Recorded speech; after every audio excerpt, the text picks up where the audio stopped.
주님, 이 아침에도 주님을 경배하고 찬양합니다. 주님, 우리 생명의 근원이 되신 예수님, 당신께서 주시는 생명의 강물, 성령, 그 영생, 주님, 그것이 아니면 주님, 우리는 만족할 수 없고 우리는 의미를 찾을 수 없고 주님, 우리는 힘있게 달려갈 수 없습니다. 주님, 이 아침에도 우리가 주님을 찾습니다. 주님께서 주시는 그 생명을 구합니다. 주님, 우리에게 주시옵소서. 주님, 하늘에서부터 내려오는 그 생명의 떡으로 주님, 당신을 먹고 마시는 그 생명을 누리는 주님, 그 삶을 우리에게 주님 풍성하게 허락하여 주시옵소서. 당신이 우리의 생명이십니다.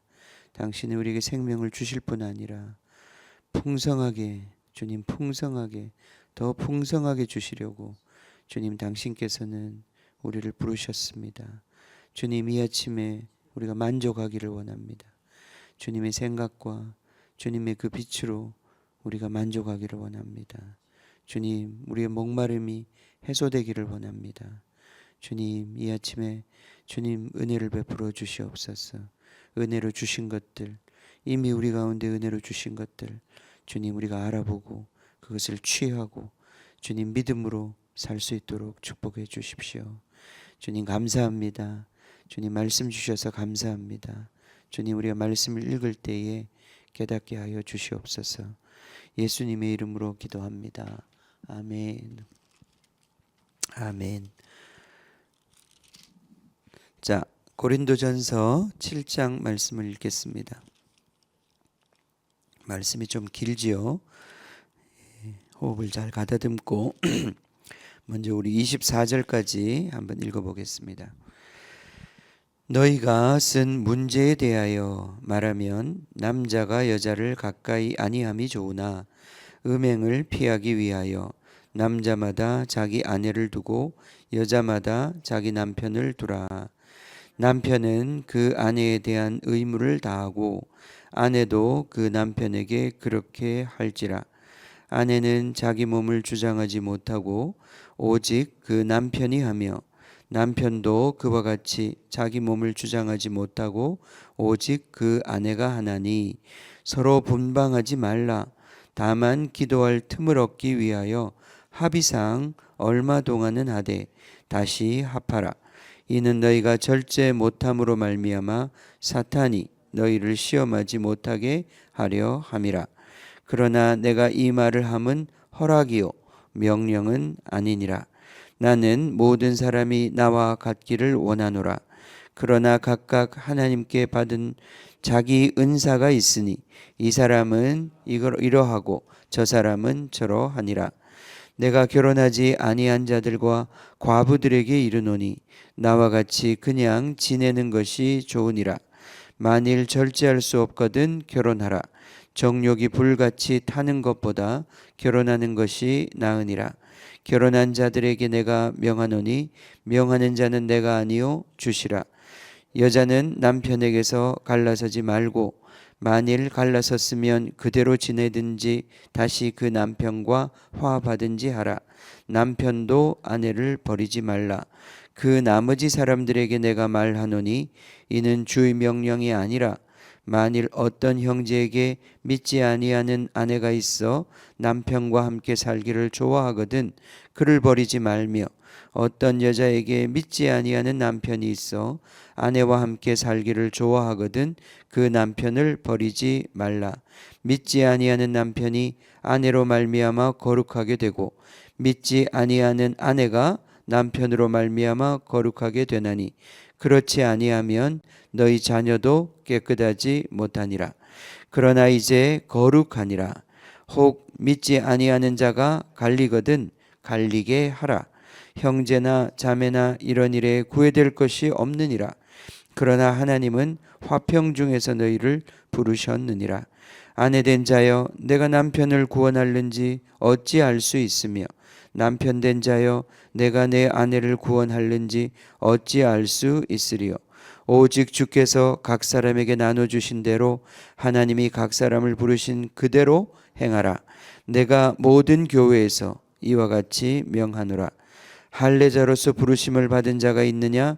무할례자가 되지 말며, 무할례자로 부르심을 받은 자가 있느냐? 할례를 받지 말라. 할례 받는 것도 아무것도 아니요 할례 받지 아니하는 것도 아무것도 아니로되 오직 하나님의 계명을 지킬 따름이니라. 각 사람은 부르심을 받은 그 부르심 그대로 지내라. 내가 종으로 있을 때에 부르심을 받았느냐? 염려하지 말라. 그러나 내가 자유롭게 될 수 있거든 그것을 이용하라. 주 안에서 부르심을 받은 자는 종이라도 주께 속한 자유인이요 또 그와 같이 자유인으로 있을 때에 부르심을 받은 자는 그리스도의 종이니라. 너희는 값으로 사신 것이니 사람들의 종이 되지 말라. 형제들아, 너희는 각각 부르심을 받은 그대로 하나님과 함께 거하라. 아멘. 아멘. 아멘. 너희는 23절 너희는 값으로 사신 것이니 사람들의 종이 되지 말라. 형제들아, 너희는 각각 부르심을 받은 그대로 하나님과 함께 거하라. 아멘. 아멘. 자, 40절까지 이제 읽어보겠습니다. 처녀에 대하여는 내가 주께 받은 계명이 없으되 주의 자비하심을 받아서 충성스러운 자가 된 내가 의견을 말하노니 내 생각에는 이것이 좋으니 곧 임박한 환난으로 말미암아 사람이 그냥 지내는 것이 좋으니라. 내가 아내에게 매였느냐? 노이기를 구하지 말며 아내에게서 노였느냐? 아내를 구하지 말라. 그러나 장가가도 죄짓는 것이 아니요 처녀가 시집가도 죄짓는 것이 아니로되 이런 이들은 육신에 고난이 있으리니 나는 너희를 아끼노라. 형제들아, 내가 이 말을 하노니 그때가 단축하여진 고로 이후부터 안에 있는 자들은 없는 자 같이 하며 우는 자들은 울지 않는 자 같이 하며 기쁜 자들은 기쁘지 않은 자 같이 하며 매매하는 자들은 없는 자 같이 하며 세상 물건을 쓰는 자들은 다 쓰지 못하는 자 같이 하라. 이 세상의 외형은 지나감이니라. 너희가 염려 없기를 원하노라. 장가가지 않은 자는 주를 위하여 염려하여 어찌하여야 주를 기쁘시게 할까 하되 장가간 자는 세상 일을 염려하여 어찌하여 아내를 기쁘게 할까 하여 마음이 갈라지며 시집가지 않은 자와 처녀는 주의 일을 염려하여 몸과 영을 다 거룩하게 하려 하되 시집간 자는 자기 일을 염려하여 세상 일을 염려하여 어찌하여 남편을 기쁘게 할까 하느니라. 내가 이것을 말함은 너희의 유익을 위함이요 너희에게 올무를 놓으려 함이 아니니 오직 너희로 하여금 이치에 합당하게 하여 흐트러짐이 없이 주를 섬기게 하려 함이라. 그러므로 만일 누가 자기의 약혼녀에 대한 행동이 합당하지 못한 줄로 생각할 때에 그 약혼녀의 혼기도 지나고 그같이 할 필요가 있거든 원하는 대로 하라. 그것은 죄 짓는 것이 아니니 그들로 결혼하게 하라. 그러나 그가 마음을 정하고 또 부득이한 일도 없고 자기 뜻대로 할 권리가 있어서 그 약혼녀를 그대로 두기로 하여도 잘하는 것이니라. 그러므로 결혼하는 자도 잘하거니와 결혼하지 아니하는 자는 더 잘하는 것이니라. 아내는 그 남편이 살아있는 동안에 매여 있다가 남편이 죽으면 자유로워 자기 뜻대로 시집갈 것이나 주 안에서만 할 것이니라.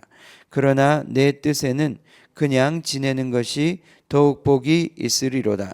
나도 또한 하나님의 영을 받은 줄로 생각하노라. 아멘. 아멘. 자, 우리가 고린도전서 7장 결혼에 대한 말씀.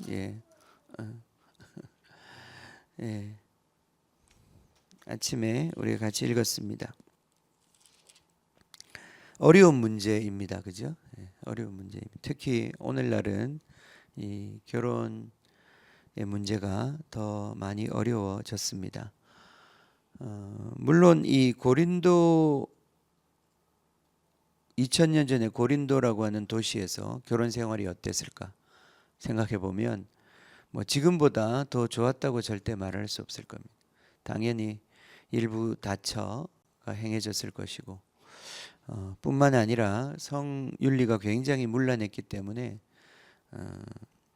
결혼이 거의 정상적인 결혼이 거의 없었을 것입니다. 그런 가운데서 지금 바울이 결혼에 대한 이야기, 특별히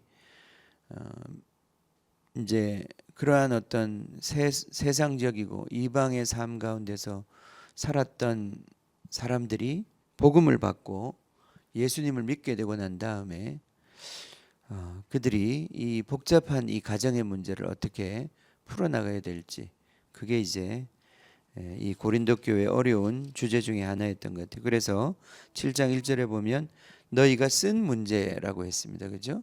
너희가 쓴 문제다. 그러니까 이 문제는 7장에 대한 문제는 고린도 교회가 바울에게 먼저 질문을 한 것입니다. 편지로. 그 문제에 대해서 바울이 여러 가지 케이스를 가지고 지금 대답을 주고 있습니다. 그 중에는 이미 하나님의 법으로 율법에 이미 나와 있는 하나님의 정신, 그것도 있고, 예를 들면 그런 거죠. 거기 보면 10절에 보면 결혼한 자들에게 내가 명하노니 명하는 자는 내가 아니요 주시다 그랬어요. 여자는 남편에게서 갈라서지 말라. 그죠? 그러니까 이혼하지 말라. 우리가 마태복음에도 보면 이미 율법에 이혼하지 말라. 이혼하지 말라라고 하는 것이 이미 하나님의 그게 정신과 법으로서 주어진 것이다. 하나님이 짝지어 준 것을 사람이 나눌 수가 없다. 그것이 원래 근본적인 결혼을 주신 하나님의 뜻이요 목적이죠. 그죠? 그렇습니다. 그것이 근본적인 뜻입니다. 그게 가장 베이스 라인입니다. 그래서 결혼은 하나님이 주신 제도이고 또 그것은 사람이 함부로 할 수 없는 그러한 제도입니다. 그런데 그건 이상이고 그건 원리이고 여전히 우리에게 유효한 원리이지만 그러나 현실의 결혼은 타락한 인간이 타락한 이후부터 벌써 아담이 죄를 짓고 하와가 죄를 짓고 난 그 다음부터 그 둘 사이의 관계가 벌써 깨어지기 시작하잖아요. 그죠? 결혼이 그 전에 에덴 동산의 죄가 들어오기 전에 그러한 온전한 상태로 유지하지 못한단 말이죠. 유지할 수 없는 그런 엄청난 도전 가운데 결혼이 놓여져 있단 말이에요. 그 이후에 인간의 타락의 이렇게 쭉 과정을 보면 계속해서 결혼의 타락이 일어나는 걸 볼 수 있어요. 그죠? 처음으로 이렇게 그 일부 다처제가 행해지기 시작하고 일부 다처가 행해진다는 것, 한 남자가 두 아내를 얻기 시작한다는 것은 결국 가정에 엄청난 혼란과 파괴가 오는 거잖아요. 그 안에서 자라나는 우리 자녀들이 갖게 되는 그런 상처와 고통, 그런 것들이 이제 가중이 되는 거죠. 이렇게 완전히 어그러지고 망가진 이런 세상 속에서 결혼이라고 하는 것을 우리가 어떻게 이해하고 결혼의 이 복잡한 문제들을 우리가 어떻게 대처해 나가야 될 것이냐. 이거 뭐 복잡하게 오늘 이걸 다 얘기할 수는 없고 몇 가지 우리가 한번 기준을 세워 봅시다. 자, 결혼을 주신 하나님의 목적은 결혼 자체에 있지 않습니다. 결혼 자체에 있는 것이 아닙니다. 그래서 바울이 남편과 아내의 에베소서에서 결혼에 대한 이야기를 하다가 이것은 바로 그리스도와 교회에 대한 비밀이다 그랬어요.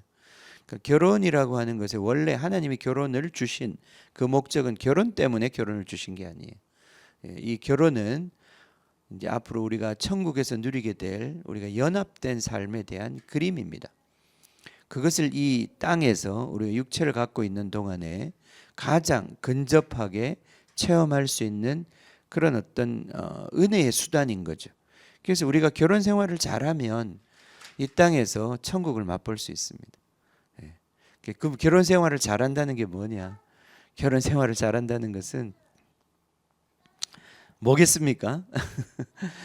하나님, 우리가 이번 주에 주일날 우리 말씀 들은 것처럼 삼위일체의 삶이라고 그랬잖아요, 그죠? 하나님 아버지와 아들, 아버지 하나님과 아들 하나님이 함께 사는 그 방식을 배워서 남편과 아내가 그렇게 함께 살 때 우린 천국을 누릴 수 있는 겁니다, 그죠? 예.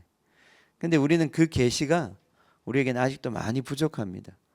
실제로 내가 부부 생활을 함에 있어서 그 아들과 아버지의 그 삶처럼 남편과 아내가 그런 종류의 헌신과 순종과 하나됨을 추구할 수 있느냐.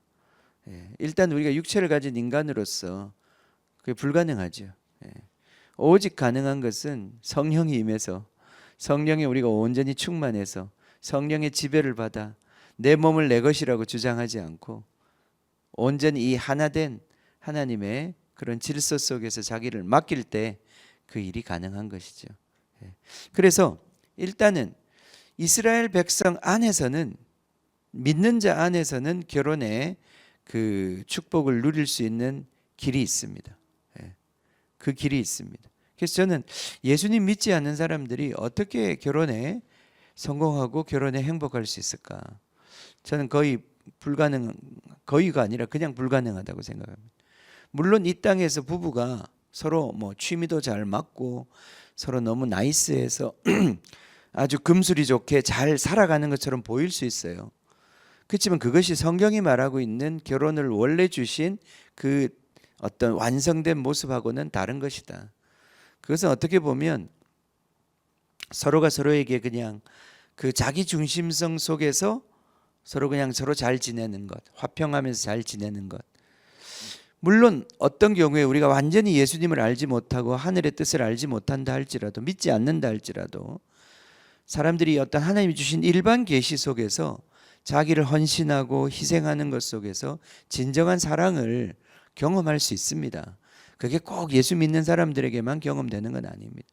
그건 하나님이 주신 은혜 속에서 정말 그 계시의 빛에 정말 자기 자신을 그렇게 맡긴 사람들은 그 약간의 맛을 볼 수 있습니다. 그러나 정말 예수님 안에서 이 정말 계시의 빛이 있는 사람들이라야 진정한 이 결혼의 비밀을 알고 이 결혼에 정말 그걸 꿈을 이룰 수 있다. 그것은 뭐냐 하면 결국은 자기 아내와 그 자기 남편과 그 주신 그 한 사람과 이 땅에서 정말 가장 친밀하고 가장 그 정말 삼위일체에 가까운 그러한 삶을 경험해 보는 것이다. 그래서 온전히 자기의 몸과 모든 것을 헌신해서 내어주는 그러한 사랑의 관계를 맛볼 수 있는 곳이다. 그 어떤 사람과도 그런 관계를 허락하지 않으셨어요. 오직 한 사람, 오직 그 남편과 아내의 관계 속에서 하나님 그걸 허락하셨단 말이죠. 그러나 그것도 여전히 한계가 있습니다. 그죠? 우리 육체가 있는 동안이에요.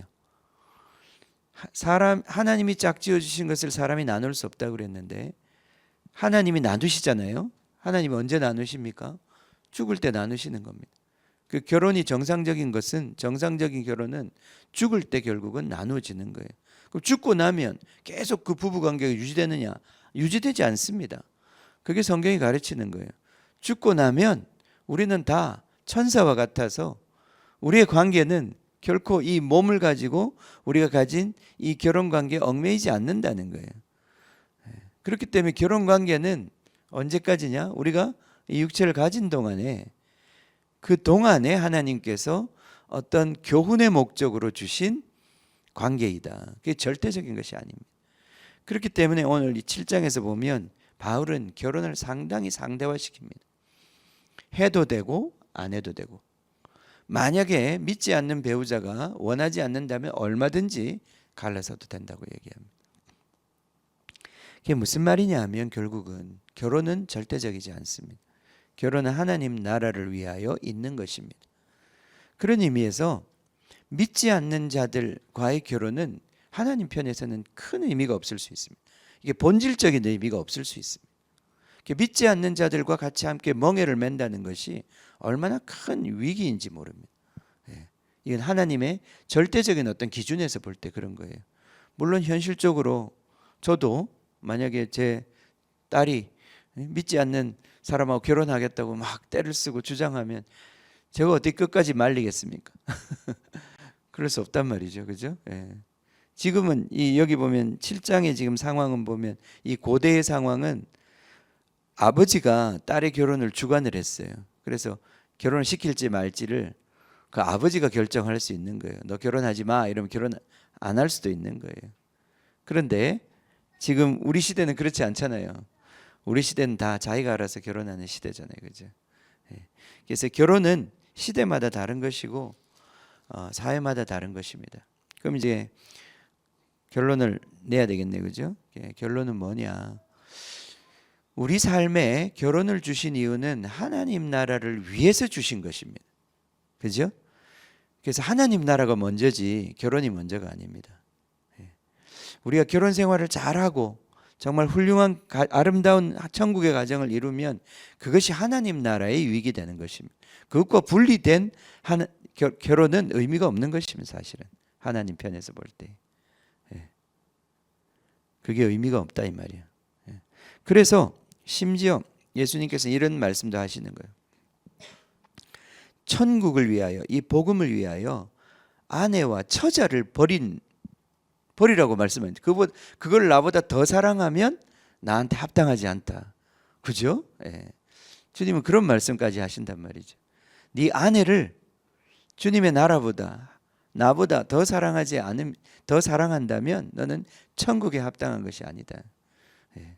그건 아내를 사랑하지 말라는 얘기가 아니라 진짜 먼저 사랑해야 될 것, 가장 기초가 되는 이 터전이 무엇이냐? 그건 하나님 나라의 관계이다. 그것으로부터 풀어지는 거예요. 나머지는 다. 그래서 그것에 천국에 합당한 결혼의 유지냐 아니냐 그렇게 결론이 되는 것입니다. 자, 그래서 무조건 이혼하지 말라. 저도 한때는 마태복음의 그런 말씀을 상당히 문자적으로 무게적으로 받아들여서 이 시대에도 결혼하는 것, 이혼하는 것에 대해서 너무나 많은 제가 그것에 대해서 거부하는 마음이 있었습니다. 그런데 이혼하는 사람들 이혼하면 안 되죠. 하면 안 됩니다. 가능하면 가정을 지키는 게 맞는 거예요. 그게 하나님의 뜻입니다. 그렇지만은 이혼하는 사람들의 케이스들을 보니까 예전에는 그 사람들을 굉장히 하나님의 뜻을 거슬러 그렇게 죄를 짓는 것이라고 그렇게 많이 제가 단정적으로 생각을 했었습니다. 그러나 제가 결혼들을 보면 볼수록 이미 그 이혼이라고 하는 것이 그냥 되는 것이 아니라 그 안에서 엄청난 이미 결혼 안에 고통이 있고 그 결혼을 더 이상 유지할 수 없는 그 수많은 이유들이 있다는 것을 점점 더 알게 되었어요. 그 안에는 가정의 폭력이 있는 경우도 있고 또는 더 이상 이렇게 완전히 마음을 하나로 합칠 수 없는 서로 간에 상처를 주고받은 어떤 그런 경우도 있고 물론 그런 것들이 다 주님의 은혜 안에서 극복이 될 수 있으면 좋겠죠. 또 주님 은혜 안에서 극복될 수도 있습니다. 그러나 그렇다고 해서 그 결혼 그것 자체 외형은 지금 지나간다고 그랬는데 이 지나가는 외형을 유지하는 것이 그것이 하나님의 정말 가장 중요한 뜻이다. 그렇게 말할 수는 없다는 거예요. 그렇게 말할 수 없다는 거예요. 하나님의 나라 그것이 더 중요한 것이라는 거예요. 그래서 그것에 비추어서 결정해야 하는 것이다. 그렇다고 해서 우리가 결혼을 소홀히 여겨서는 안 된다. 요즘에 이제 한참 우리 뉴스에서 이슈가 되는 것 중에 하나가 통일교입니다. 통일교의 잘못된 이단적인 사상이 뭐냐면 통일교는 세상의 평화를 이제 가져와야 된다고 생각하는데 그 세상의 평화가 결혼을 통해서 가져온다고 생각을 하는 거예요. 그래서 원수된 나라들끼리 일본이나 한국이 이렇게 원수됐잖아요. 그러면 일본하고 한국 사람들을 이렇게 강제로 결혼을 시켜가지고 그래서 이렇게 자손들이 나고 이러면은 이제 일본하고 한국 사이에 이 원수된 감정이 사라질 것이다. 그래서 전 세계에 이렇게 원수된 나라 사람들끼리 뽑아가지고 자꾸 결혼을 시켜. 그래서 이게 한 가정이 되면 한 핏줄이 되면 한 가정이 되면 평화가 올 것이다. 그렇게 되면 이 총재 문성명이 이제 말을 듣는 이 주례를 선 이 결혼한 가정들이 다 평화의 기초가 될 것이다. 그렇게 믿고 이제 그렇게 열심히 결혼시키는 사역을 하고 있다 그래요. 예. 그래서 결혼 못한 사람들 국제적으로 이렇게 주선해 가지고 결혼시키는 거. 예. 한 가정 안에서 그런 평화가 오면 얼마나 좋겠어요, 그죠? 예. 근데 가장 큰 문제는 뭐냐면 그 문성명 씨의 가정이 콩가루 집안입니다. 그 집안에서 자식들끼리 피 터지게 지금 싸우고 있습니다. 엄마랑 소송하고 있고 난리가 아닙니다. 예. 예. 가정 안의 전쟁이 난리도 아닙니다. 재산 싸움이. 도대체 평화는 어디서 오고 하나는 어디서 오는 것입니까? 자, 그래서 자, 오늘날 결혼에 대해서 일단은 이미 결혼한 사람들, 이미 하나님 안에서 하나님의 어떤 섭리 속에서 결혼한 가정은 지키는 것이 맞습니다. 그것이 일단은 기본적인 원칙입니다. 그렇지만은 그것이 하나님 나라와 어떤 관계가 있느냐, 이걸 우리가 생각해 보아야 합니다. 하나님 나라보다 더 중요할 수는 없습니다. 예.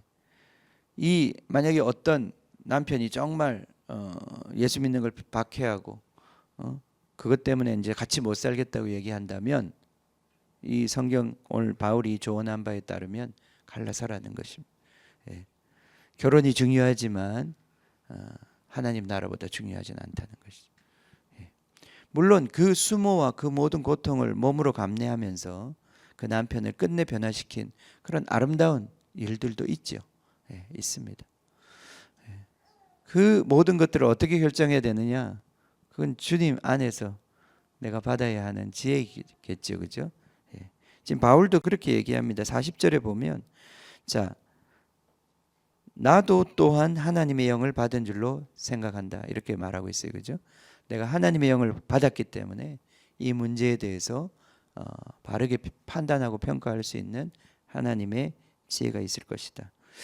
예, 그래서 내가 이렇게 조언하는 것이다. 자, 우리도 하나님의 영을 가지면 하나님이 우리가 어떻게 판단하고 행동해야 될지. 그래서 이 말씀을 우리가 적용할 때 이제 이렇게 적용해야 될 것 같아요. 우리 교회 안에는 요즘에는 이혼한 사람들이 많습니다. 예, 그 이혼한 사람들을 어떤 시각으로 보아야 하고 어떻게 이해해야 되는가, 그것에 있어서 우리가 너무 그 말하자면 그 경직된 사고를 할 필요는 없다.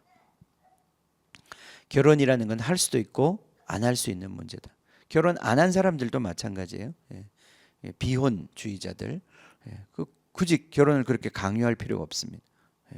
하면 좋죠. 꼭 해야 하는 거 아닙니다.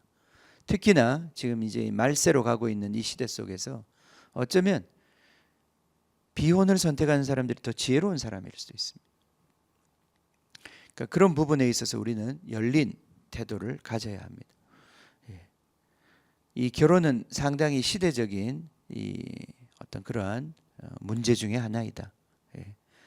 너무 경직된 율법주의적인 그러한 견해로 접근할 필요가 없다. 더 중요한 것은 하나님의 나라이고 우리가 어떻게 진정한 하나님 나라를 위해서 이 결혼이 유익한가 유익하지 않은가, 그것을 판단하는 것이 더 중요한 문제이다. 그 정도만 제가 말씀드리겠습니다. 23절 24절 우리 아까 읽었지만 다시 한 번 더 읽겠습니다. 너희는 값으로 사신 것이니 사람들의 종이 되지 말라. 그죠? 형제들아, 너희는 각각 부르심을 받은 그대로 하나님과 함께 거하라. 이것이 원리입니다. 하나님과 함께 거하라. 하나님과 함께 거하는 것이 결혼이면 결혼, 이혼이면 이혼, 비혼이면 비혼. 결국은 하나님과 함께 거하는 그 길을 선택하는 것이, 그것이 우리의 선택이 되어야 하고, 또 이게 부르심이라고 그랬어요. 이 부르심이 무엇인지를 깨닫는 것입니다. 하나님께서 나를 향한 부르심이 무엇인지.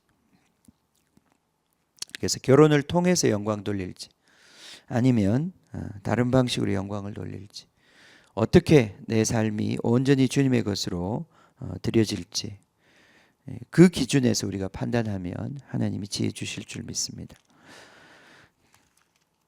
자, 시간이 좀 갔지만 우리 시편 읽고 기도하겠습니다. 시편 42편과 43편 읽겠습니다. 시편 42편.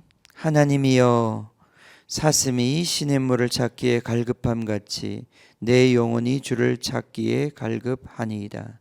내 영혼이 하나님 곧 살아계시는 하나님을 갈망하나니 내가 어느 때에 나아가서 하나님의 얼굴을 배울까.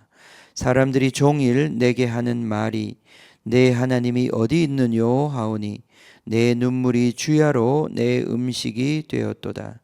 내가 전에 성의를 지키는 무리와 동행하여 기쁨과 감사의 소리를 내며 그들을 하나님의 집으로 인도하였더니 이제 이 일을 기억하고 내 마음이 상하는도다.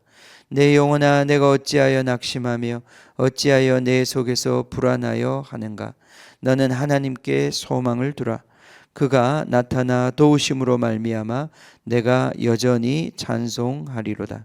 내 하나님이여, 내 영혼이 내 속에서 낙심이 되므로 내가 요단 땅과 헤르몬과 미살산에서 주를 기억하나이다. 주의 폭포 소리에 깊은 바다가 서로 부르며 주의 모든 파도와 물결이 나를 휩쓸었나이다. 낮에는 여호와께서 그의 인자하심을 베푸시고 밤에는 그의 찬송이 내게 있어 생명의 하나님께 기도하리로다.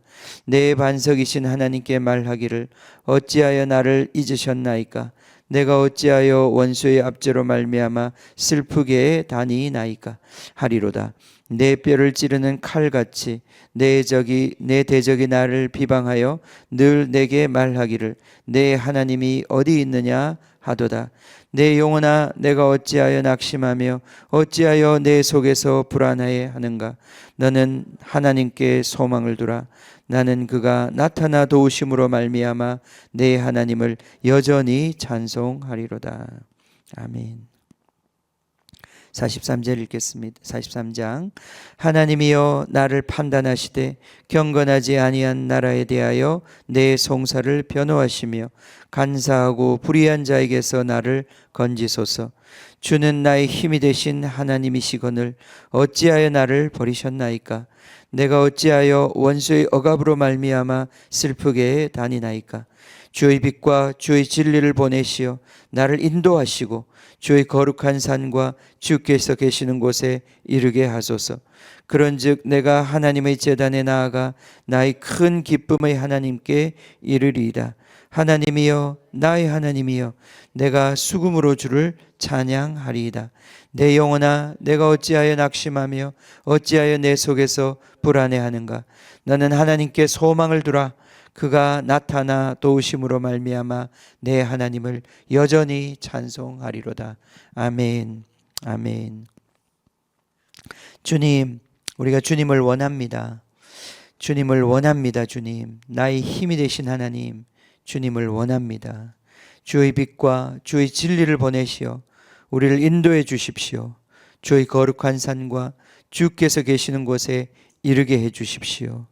주님, 우리가 주님의 제단에 나아가서 주님 큰 기쁨으로 하나님께 나아가기를 원합니다. 주님, 주님을 찬양하게 되기를 원합니다. 주님, 주님께서 나타나 우리를 도와주시기를 원합니다. 주님의 생각을 나타내어 주시고 주님의 권능을 나타내어 주셔서 주님, 우리가 주님을 찬송하게 되기를 원합니다. 주님, 우리의 소망은 오직 주님께 있습니다. 주님, 우리의 길을 주님께서 아십니다.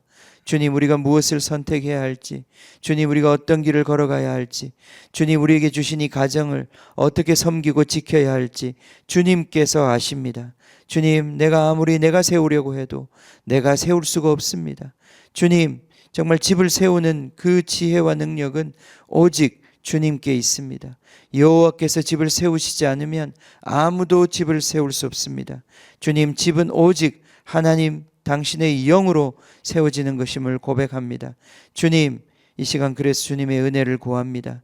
주님, 우리는 어떻게 살아야 하고 우리의 가정은 어떻게 지켜야 하고 세워야 하는지 주님께서 말씀해 주시기를 원합니다. 주님께서 지혜 주시기를 원합니다.